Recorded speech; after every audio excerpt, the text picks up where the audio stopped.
নমস্কাৰ, বিহু কেনেকুৱা চলিছে ৰাইজ? এয়া যোৱাকালি তিল ভাজিলোঁ। এয়া চাওকচোন খুৰীহঁতৰ য'ত পিঠাগুড়ি খুন্দিব গৈছোঁ ধুনীয়াকৈ বনাইছে ভেলাঘৰ। জুবিন গাৰ্গৰ নাম লিখিছে জেঠজি। মই চাওকচোন ধুনীয়া লাগিছে নহয়। তাৰপিছত প্ৰাইজ লাইট নাই ইয়াতে, এনেকৈ পিঠাগুড়ি খুন্দিব লগাইছোঁ। মানুহ ভিৰ বহুত আছে। আকৌ ভালেই হ'ল, বিহু পিঠা খাব পালোঁ, খুৰীহঁতে খোৱালে। আহি পেলাই আকৌ নাৰিকল ৰুকাত লাগিলোঁ। সেয়া নাৰিকল বিকি আছোঁ মই লাড়ু বনাবৰ কাৰণে। ৰুকা হৈ গ'ল, আকৌ ভাজিলোঁ। আকৌ ভাজি আছোঁ।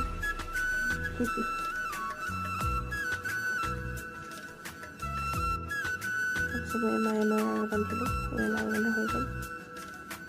তাৰপিছত আকৌ পিঠাৰ কাৰণে নাৰিকল পিঠাৰ গুড় আৰু ভাজি ল'লোঁ। মায়ে মোক শিকাই দি আছিলে, যিহেতু মই ইমান ভালকৈ নাজানো আৰু চাউলটো অলপ পুৰণা বুলি কৈছে, তো সেইটো কাৰণে পিঠা ভালকৈ উঠা নাই। তো মোক শিকাই দিছে। ইমান ভাল হোৱা নাই বাৰু, ধুনীয়া বনাইছোঁ আৰু শিকিলেহে পাৰিম। তেনেকৈ আৰু এয়া মোৰ পিঠা হৈ গ'ল। নাহাৰিব ৰাইজ, 2টা বাজি। বাকী উৰুকা কাৰ কেনেকুৱা